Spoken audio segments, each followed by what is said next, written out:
One. And Cool. here we are with Luke. How you doing, my friend? How you holding up? I'm all good. Yeah, all good. Thank you, mate. Yourself? Yeah, all good, fella, all good. We'll ignore the big scratch on my face. That's fine. I was social distancing too hard, I think, but here we are. So, cliche lockdown question. How are you holding up post-lockdown? Gyms reopening, back to PT and back to training. What came first? Yeah, back to training. I've not been PTing yet. I've been working loads, so not been able to get back to PTing in the gym just yet. But I'm doing a few tomorrow and back in the gym next week. But yeah, went back training on Thursday. So yeah, it was very nice to relieve some frustrations finally and punch something.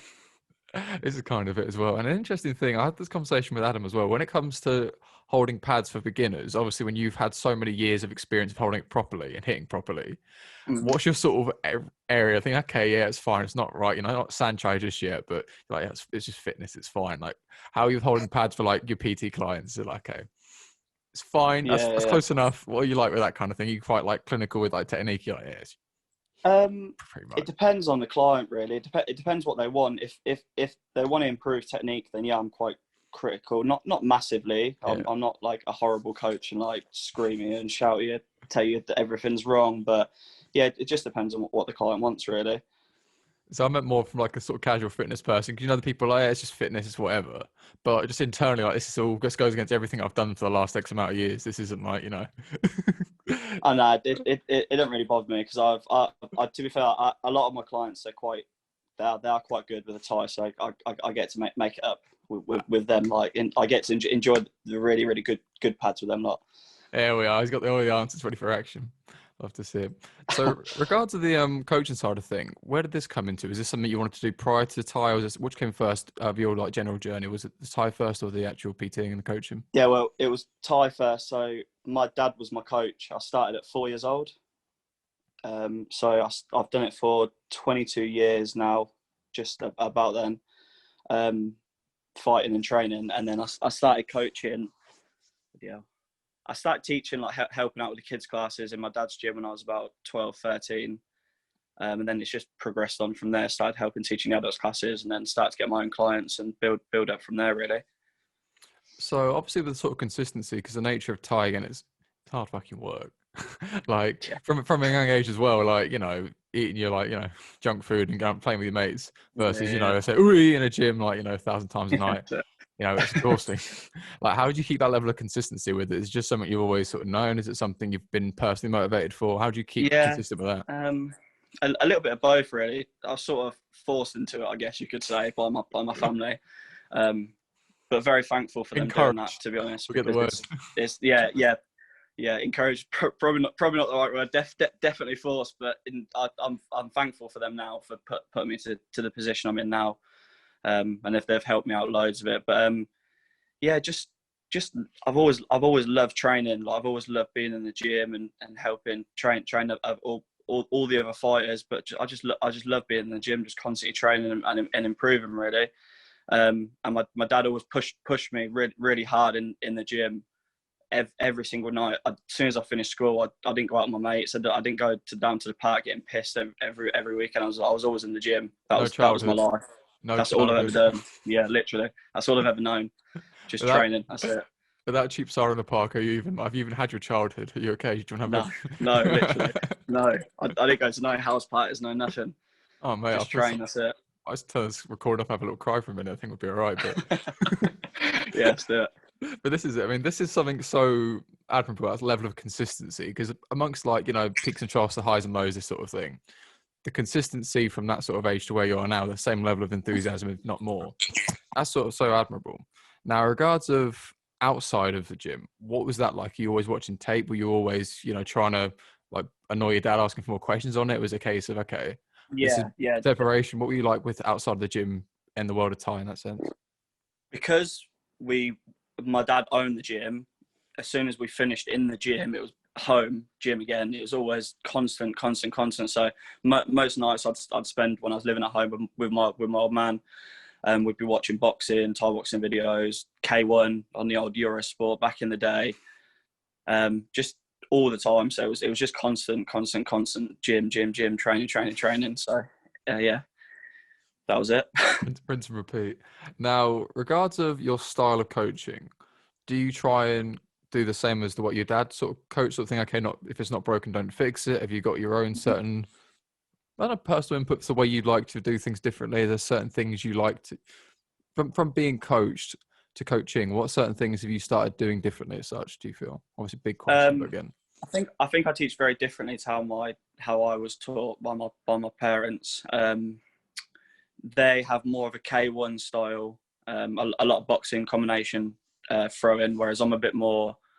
I like to teach a bit more slick, bit more savvy with what you throw. So you're trying just thinking before you throw in.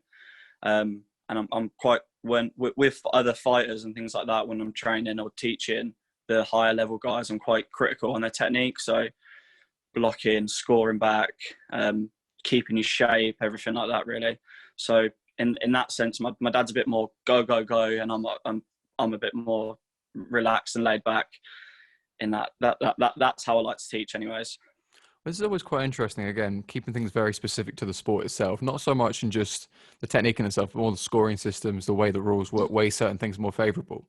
And again, when it comes to your training in itself, how specific is all your training to your fight itself? So say, is every round a competitive round? You're going to be scoring your own rounds and you're internally thinking, okay, I won that one, I lost that one, this, that, and the other. Is it just, okay, individual instances? How do you view your sparring, like pre and post sort of rounds and such? You see what I mean? Yeah, I guess again that just depends on them. I don't so much train with my parents. I trained in Northampton at Petchnoi, and there's quite a lot of high level guys there, like George. Do you know George? I had him on the podcast. George, I can't even pronounce his second name. Yeah, he did, yeah. So I learned how to do it. Training with him, and then did you? Yeah. I still can't say it. Mr. Worldwide. George, but yeah. Training like with him, Mr. Worldwide. Yeah, that's it. But yeah, so training with the likes of him, and there's a couple of other guys, Esan and a few other high level fighters. Like sparring with them, we'd go through the motions in the first 2 rounds, take it easy, and then 3, 4, and 5 start to pick it up. So it's quite specific to how Thai scoring is in the gym. Everything in the gym is just five rounds, either 5 5s or 5 3s, just same as Thai, really. Just smash out. I mean, this is kind of, it's always like quite a blistering pace, but whereas in the actual fight itself, obviously the first couple of rounds more of a feeling out, and as the pace picks up, like 4th round onwards is like real high scoring rounds as such. I think yeah, 3 and 4 they start to pick it up. Like 4's the money round, they say. That's like the round. 3 and scoring 2, but it's not as much, you should say. So in the same sort of breath then, in your sparring as such, are you then emulating that kind of pace as such? So like the first couple of rounds you're feeling each other, but whoever's got you 4th, do you know what, let's get comfy. Let's go. To be honest, when I spar, it again depends on who I'm with.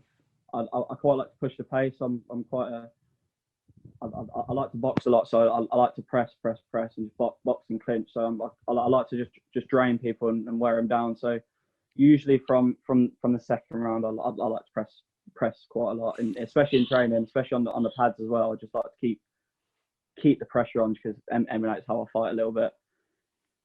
And this is kind of the point. So when it comes to sort of things outside of the direct training, so without the actual pads and the sparring, your bag work, your running, independent stuff, do you have the same kind of mentality with the pacing sort of side of it? Is it just a consistent pace, is to keep the gas tank going? Is it just its own thing?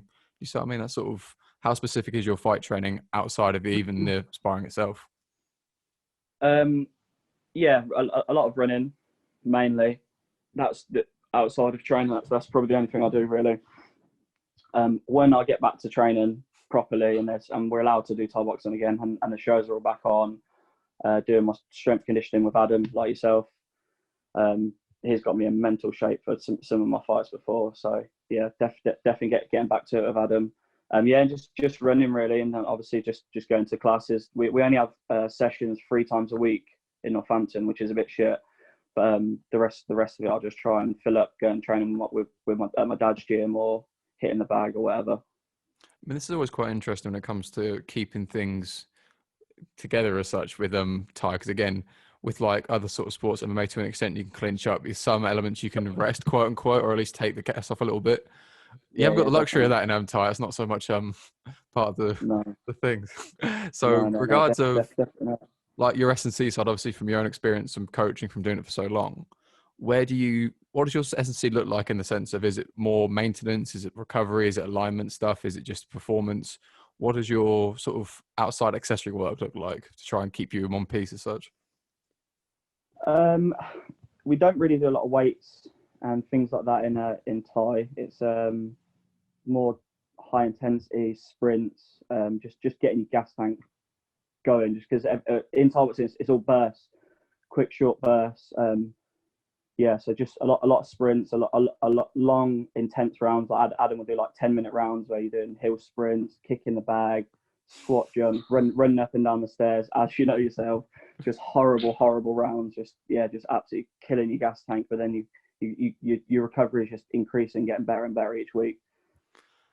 Yeah, so just even describing that, like, you know, you sort of feel something in your stomach sort of go a little bit. You're like, yeah, I don't really want that.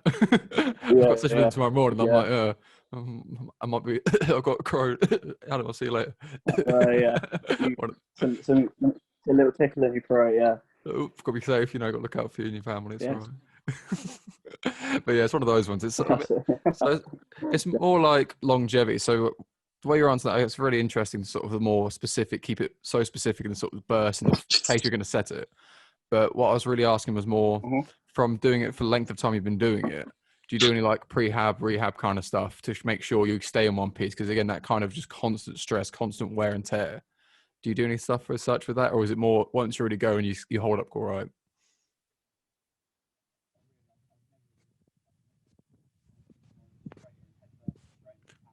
Sorry, mate. I think your mic's cut. I'm not sure if you're muffled the mic or something. I can't really hear you. Yeah, I think my finger was over it. Can you hear me now? Yeah, I can hear you now, Crystal. What was I saying? I've lost my train of thought. Sorry, mate. Wonderful. So the question generally about initially you were talking about general conditioning, but more so longevity, wear and tear. Are you doing any sort of prehab, rehab kind of stuff? Are you doing any accessory stuff to make sure you stay in one piece? What does that look like for you?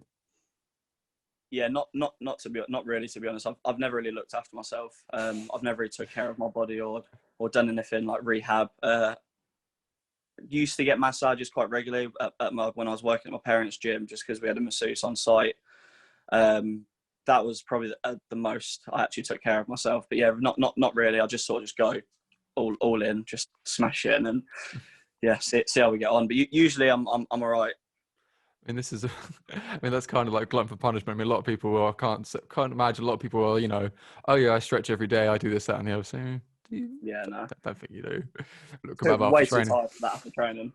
Yeah, fuck that, really. Now, an interesting thing, obviously, being coached and training with your parents. What was it like when it comes to your weight cuts? Because again, you've had some nasty ones, as you were saying the other day. But regards to them seeing you put yourself through that, how are they with, like, you know, letting you get yourself in that kind of state? Like, how bad are we talking? Like, what is the damage usually? Yeah, so really bad. I've been in hospital twice, I think, after a weight cut. The first one was against when I fought Forrest. You're over the mic again. Oh shit.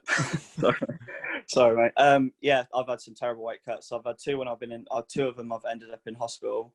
The first one was when I fought Forrest, and I just left. I left my weight cut to the last minute because I thought I just want to be really strong because I know he was quite a good pressure fighter and he's really, really fit. So I was just fueling my body every session, just trying to smash every session, get as fit and as strong as I could. And then I left my weight cut a little bit too late. I lost way too much weight and I ended up being anemic, like making myself anemic more or less. The week after the fight, I ended up fainting, getting rushed into hospital. Had to have like 2 blood transfusions. Yeah, it was just awful. That was really, really bad. And then the other one was not my last fight, the fight before. I ended up getting jaundice. Which is, I know, it's absolutely ridiculous. No. I lost 5.5 stone in 5 months. I mean, that's a thumbnail. That's the clickbait sorted. Yeah, do it, definitely. But yeah, so after the Forest fight, I lost the fight, and it was a fight I thought I could have won. And when I lost, it really it made me fall out of love with the sport a little bit. And because I did it for so long, it was just sort of, I just needed a bit of a break. And then after the hospital scare from just the really bad weight cut, I just sort of took a year or two off. And then I started to slowly get back into training, but I was really, really fat and really heavy. And yeah, and then I started training at Petchnoi. I got myself a fight booked, lost loads of weight, and then ended up getting jaundice. I mean, where do we even begin with this? There's so much in that. But fucking hell. I mean, I'm not telling my mum any of this. She fucking hates me even, having a couple of salads here and there, thinking, okay, don't cut weight. No, you're skinny enough. Thinking, all right, cheers, mum. But yeah, even getting jaundice and almost dying a few times. Yeah. One. So where do we even begin? So with the Cy Forest fight. So this is an interesting one. So the nature of the whole fighting thing, you're putting the hours in, you're sacrificing, and then you plan on, obviously, reaping the rewards of all the effort you've put in. Then putting yourself through so much sort of anguish and then coming up short. How long did it take you to sink in the fact you lost that fight? Was it as soon as the final bell rung? Did you know you kind of, you didn't get it? Was it like, okay, you just still not really with it? What point did it really sort of hit you? As soon as I stepped out of the ring and I went around the back, through the back change room, my brother also fights. Literally all of my family train and they all fight. So after I know I'd lost as soon as I think he dropped me in the third. He'd kicked me right in the liver, dropped me in the third. And after that, I knew I was just chasing the fight, and I knew I'd lost that. And then I got out of the ring, and I think just all the emotions just hit me, and I just burst out into tears. It was absolutely horrendous because that was a fight that I really, really wanted to win. It was just horrible. That was. But yeah, that one was a tough loss. So that one took me a little while to get over. Like I said, I had a few years out of the ring, and I stopped training and I stopped fighting. I was still teaching, I was still doing little bits, but I wasn't really. I was just focused on other people and training them, not myself really. Now, when you come up short in a fight, how do you feel going then coaching afterwards? Because obviously, as much as you're very qualified, very valid, everything you're saying, you've then tried to put yourself on the line, coming up short, and then you're saying, okay, do these techniques. Do you still have that same confidence in yourself coaching, or do you put that to one side as a separate thing entirely? Yeah, I put it separately. I love teaching, I love coaching, and I think I'm quite a good coach. I'd like to think so. I think so. I've trained a few people, and they've now starting to come together, and they're starting to get really good. Taking a few lads to interclubs, and yeah, they're starting to get really, really, really quite good now. Yeah, I like to keep it a bit separate, my fighting to my coaching. I feel like I teach a little bit differently to how I personally fight. But obviously as a coach, you have to adapt to each person, really. I mean, it's more in the sense of, okay, so here you are, this is something you do, something you swear by, something you've always done. And again, not so much take it as read, but, you're confident in what you're doing. Like, if someone asks you, are you prepared for this fight? You aren't going to hesitate, you are. And then being that certain on something and then not getting the result. And it's then coaching as a separate thing. It's good the fact you're able to keep that separate in itself. Because again, if you're having that time for away from the ring anyway, normally it's baby in the bathwater and those sort of things. Okay, everything needs to be put on hold. But no, it's good to be able to keep that going as well, keep you at least in the gym in that environment. Yeah, definitely. Yeah. I like to like I said, I do like to keep it separately. And it is what it is. You win some, you lose some. Like there's no Thai fighters on planet Earth without a loss on their record. Sanchai, the greatest fucking martial artist of all time, is like lost. Everyone has. Is what it is, isn't it? But this is kind of it, and then asking that isn't so much from a place of disagreeing with it as such, but it's more of trying to get into your head a bit and thinking, okay, so you've everything you're invested in, and then this happens, then how you'd feel afterwards. So it's very admirable the fact you managed to keep the going and then get the momentum back going again. So regards of the weight cut side of things, what was the actual numbers as such? Was it something you preempted thinking, okay, because you know how much you weigh almost every day at that point. Is it okay? This is something you planned, or you sort of think, okay, if I don't look at it, it might go away. What was the initial sort of thought process? Exactly. If I don't look at it, it will go away. It doesn't exist. I have like a fear of the scales. I just hate stepping on them. just I've cut weight for a long time. Like, I think I started cutting weight at like 13, but like little bits, not very much. Only because I 13. trained for so long.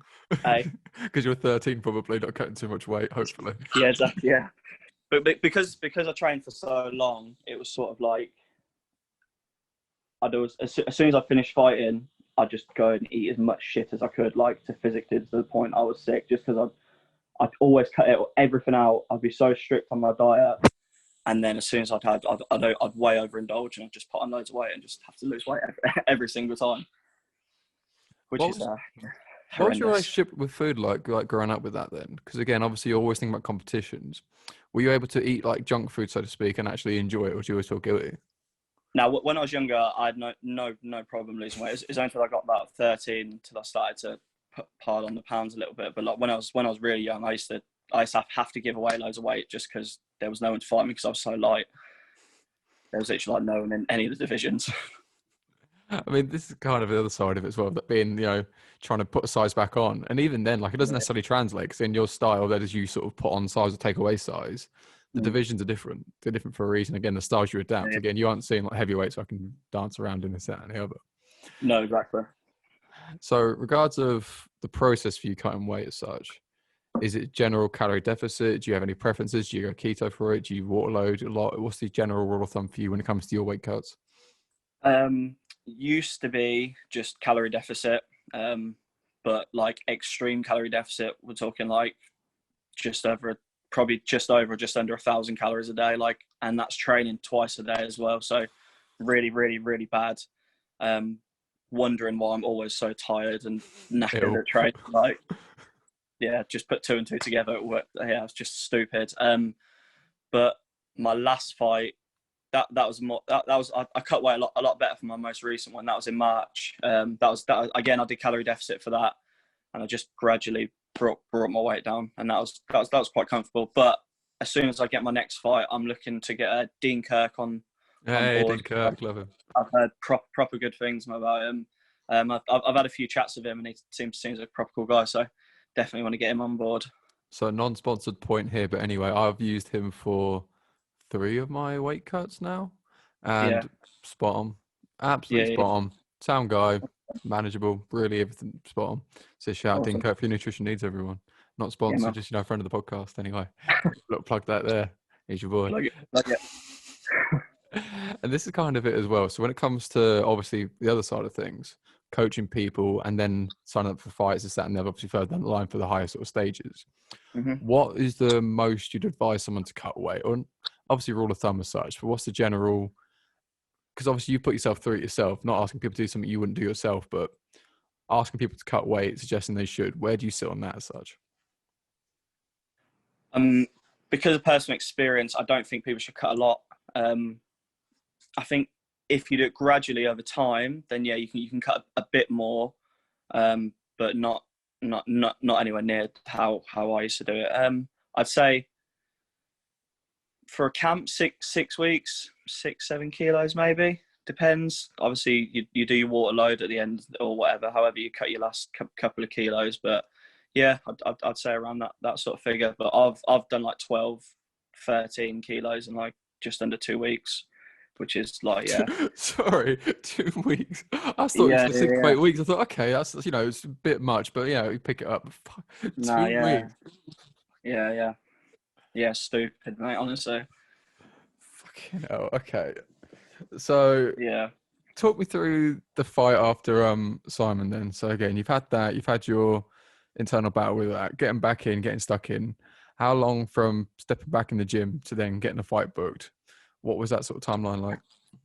I think that fight was in maybe 2016 when I fought Forrest. June 2016. It was like a week before my 22nd birthday. And then I didn't train for like probably about a year and a half. I was just working, PTing and that lot. And then what happened? I just started training a little bit again, and I started to fall in love with it a little bit, slowly.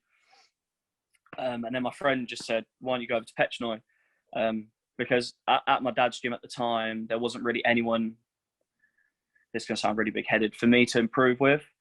Like as fighters wise, there wasn't anyone really there, so they're all just either massive foreign blokes that you just get into a war with and just end up having a swingers every single session and not getting anything out of it, or they're quite young lads just sort of learning really.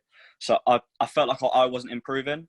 I was getting the fitness and really hard pads and good bag work and good fitness sessions like that with my dad, but I wasn't getting the critique, the technique, and really high level sparring.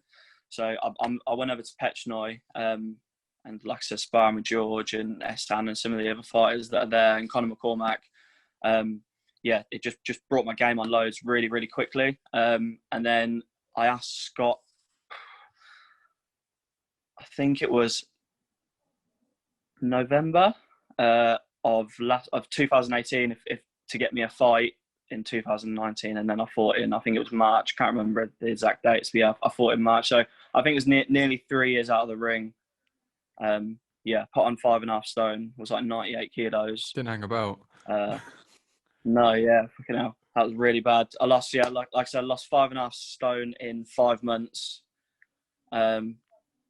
Just smashing it, really. Just and then then like I said, I got jaundice. I mean, the thumbnails, the clickbait, endless. Wow, that's because the gift keeps on giving.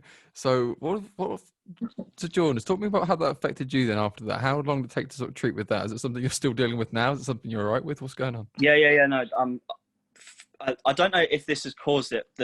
I've been told I have something called Gilbert Syndrome, which I still don't really know what it is, to be honest. I've not really researched it. It's nothing you can there's no like medication for it. There's nothing you can take to change it. I guess it's just changing your sort of lifestyle, because you can inherit it from your family. So cheers, Dad. It could be from my dad's side or whatever. Yeah, hopefully, but I hope it's. I don't know. So so I'm still dealing with that. You get like little bits of jaundice. There's like loads of like symptoms and shit, but it's nothing that really bothers me. But at the time, I wouldn't say it affected me in a fight. I lost the fight. It was a really close fight. But yeah, I wouldn't say it affected me, to be honest, at all. Really, I just looked like a Simpsons character.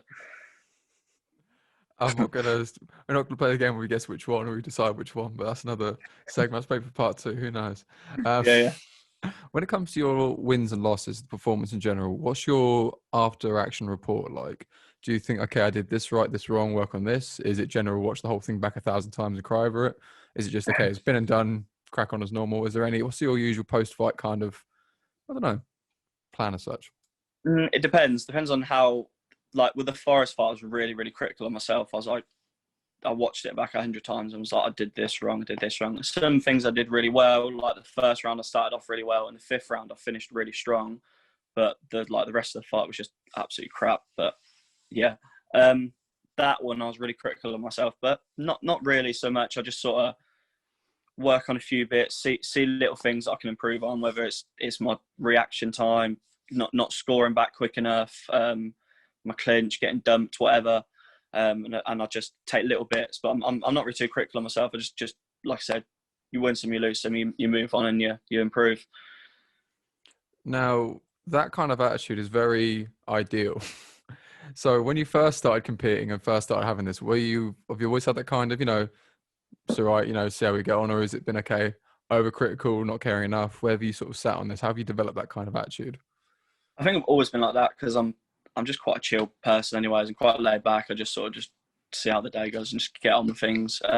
So I think I've always been like that. And just because I've done it for so long, I've had so many wins. I've had loads of losses. I've had loads of draws. You've had like from a junior, like doing interclubs and like fighting almost every single weekend. You just sort of win, lose, draw, whatever. You get any experience, and that's exactly what it is. It's all experience. I mean, that's a very important thing in itself, like a level of frequency. And this is why that transition from doing it every weekend to, 3 years out, what was that like for you at that point? Because again, you built up that momentum, you built up that level of seriousness and the level of competition stepping up, that trajectory, like getting the ball rolling again, keeping that pace back up again. Was it like a long fight camp as such? Or was it all just in its own experience? Did you feel more nervous, or was it just, okay, I know where I am with this? Yeah, I got back into training quite easily because I've always had a good base level of fitness. Like I've always been able to run really well and just hit pads really well. Just like always, even when I was at my heaviest, I was still able to do everything. Not as sharp and as fast, but more or less as I could do when I'm lighter or on fight weight. Just because of how long I've done the sport. But yeah, I don't know. It's yeah. When I don't know. When I was in the ring with him, it was sort of I was really nervous. That was probably the most nervous I've ever been for a fight. I think it was the whole fighting for another gym as well, and I had Scott in my corner. My dad was in my corner. I had George as well, and his dad. And it was sort of I wasn't really used to it. I've always had my dad, my brother, and one of the other guys from the gym.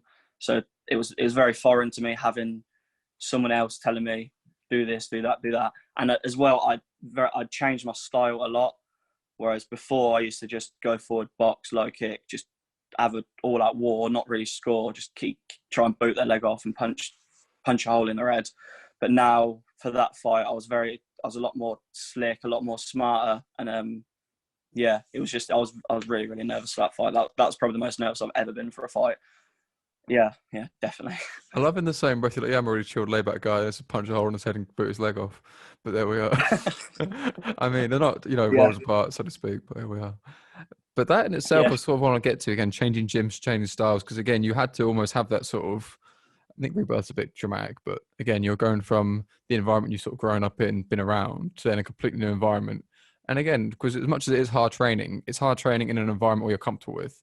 You haven't got the sort of anxieties of, okay, there's people around I'm not sure about, no one's judging me, this, that, and the other. Then you walk into Petchno. First transition to Petchno, was it something prearranged? Was it something you just popped in and just got stuck in with? What was that initially like? I'd messaged Scott. My dad basically told me before I went to train at Petchno to go over there and spar with the boys. But I wasn't driving at the time. I had no means of getting over there. I had no way of getting over there. I ain't getting the bus. And the training was quite late. They finish at I get home most nights at 10 o'clock at night, just because I'm driving back. So it wasn't really feasible then. But when I started to drive, I'd messaged Scott saying I'm going to come over and do some training. He said, you're more than welcome. First session over there was absolutely horrendous. Really fucking hard. Like, really hard. I remember clinching with George and I think Tom Moai, he lives in Thailand now, and just getting ragged about like never before. Like I thought I was quite good at clinch until I went and started clinching with them lot, and I literally just got through about, and my neck was absolutely killing me for weeks. I was sitting there at work like that on my head. I couldn't even have to hold my head up. It was horrible. Oh God. Now, devil's advocate on the same. So the transition you've had from having that new gym experience, new environment, again, the clinch level is going up that much. Would you be opposed to going to a different gym now to then see what else is out there? Or is it a case of trying not max out as such, but, be here longer? What's your initial thoughts on that kind of transition further as such? I love Petchno. Like, I love being there. I love the people. All the people I train with, I get on really well with. But Scott's a wicked coach. No. But honestly, that's my spot. I love being there. Honestly, I wouldn't leave. I'd never leave there. They're just it's just brilliant training. I feel like I can progress so much more. I'm learning so much more each session, each fight. I get better and better and better. Like my first fight for Petchno compared to my second fight for Petchno, like a world of difference. Like it was a huge difference. I absolutely just schooled the most recent guy, and it was just and that was just from all the learning and training I've been doing with George and all that lot. Just helped so much. Oh, that's good though, because initially when you were saying that, I thought, okay, I went for the but. There's always the thinking, okay, no. The only time I'm going to leave Petchno is when I move to Thailand. I'm planning on moving to Thailand. Not net. I'm gonna save all of next year and then just piss off for as long as I can. I mean, that's the dream. I mean, again, all the thumbnails, all the clickbaits. So, regards of, again, Thailand as a whole, very looping statement. training out in Thailand, very looping statement specifics. Are there gyms that you've trained before, certain areas you want to go to? Is it just a lifestyle? Why Thailand specifically, just for opening Yeah, the question? but definitely the obvious, the elite fighters, the elite stadium fighters. Yeah, they do a bit over there, don't they? I think Eh? they've got a few people who do it over there. I think maybe one or Yeah, two. just they're not too bad. They're They're not too all bad right. over there. But yeah, We'll they're catch obviously up. they got all the one fighters as well. They're all over there. So yeah, just the higher level of fighters that are out there, and I just know as soon as I go there, I've been there once. I went there with a few lads, just sort of like a bit of a party holiday. I trained a couple of times at Fairtex gym in Pattaya, and that was all right, but it was a bit more commercial gym. I want to go to a bit more of the rural gyms, like I want to go PK Sanchai gym, Pechindi, all that lot. So yeah, just go over there, train with the best, and hopefully, fingers crossed, one day get to quite a good level. But we'll see. Very modest and very humble. With Yeah, man. performance goals and your general career in fighting, what is your next milestone you're aiming for? Is it competing in a Rajaman, Lumpini? Is it certain belts? Is it just records? Is it people to train with? What motivates you in your career? What's your next sort of goal?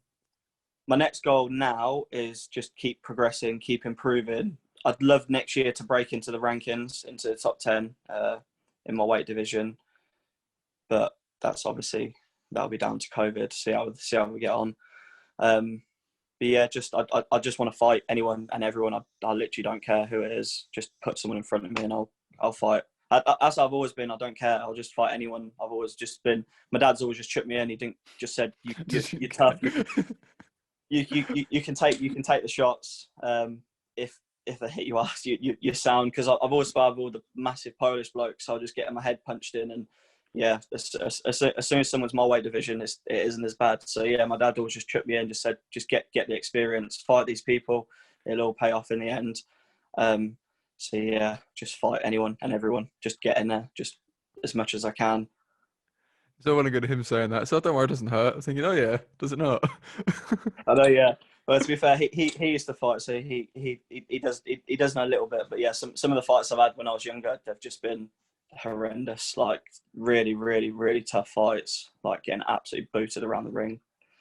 Has he ever admitted after the fact saying, maybe you shouldn't have had that one? Or was he all One like, fight, one fight. I fought Ricky Sewell. I don't know if you've heard of him. Is a referee now. He's a really, really good coach as well. I've seen him holding pads for like Panikos Youssef and that line. He's really, really good. I think he was 17, maybe 18. He was quite young, and he was from Liam's gym, which is Scott's brother's gym. Before it changed to Petchnoy. But yeah, I fought him. I took that on 2 weeks' notice. I lost 8 kilos for that fight. Just sauna suit, running every day, training in a sauna suit. Didn't cut weight properly for that. I wasn't even meant to fight him. It was meant to be another lad from my dad's gym called Kevin. He tore his ACL, and my dad was like, "Oh, I'm trying to get someone to fight Ricky." I was like, "Oh, I'll do it. I'm not really bothered. I'll fight him." So yeah, jumped in, and basically from the round one, I got kicked hundreds and hundreds and hundreds of times in the head and just booted around the ring. And my dad said sort of afterwards, "Yeah, you probably shouldn't have been in there, but it's what it is." Yeah. oh man, that sounds horrible. But at least, to be fair, at least he admitted it at some point. But I mean, that's kind of the point though. You got to sort of test your limits and find them somewhere. Now, before we carry on, take a quick break to sort of shout out to our sponsors, shout out to the English Hypnotist. For anyone looking to step up their mental side in the fight world, business world, everything, drop them a message, get involved. Rieco Clothing, variety of products, always expanding their range. Pod 10% off. And People's IT for all your IT and website needs. Luke, whilst I've got you as well, anything else you want to shout out? Any of your business stuff, any of your PT pages, that kind of thing? Yeah, just my name, Debourgh _PT. That's Facebook and Instagram. And that's it, really. That's all I've got. Cool, sure, check those out, guys. So regards of like sort of next sort of topics sort of go on to with obviously after the fact, again, being very laid back despite punching holes in people's faces and chopping their legs off. Like what is Trying. what are you like when it comes to the nerves of fights and competing? So as much as you're doing it regularly, are you finding ways of managing it? Is it certain ways of processing it?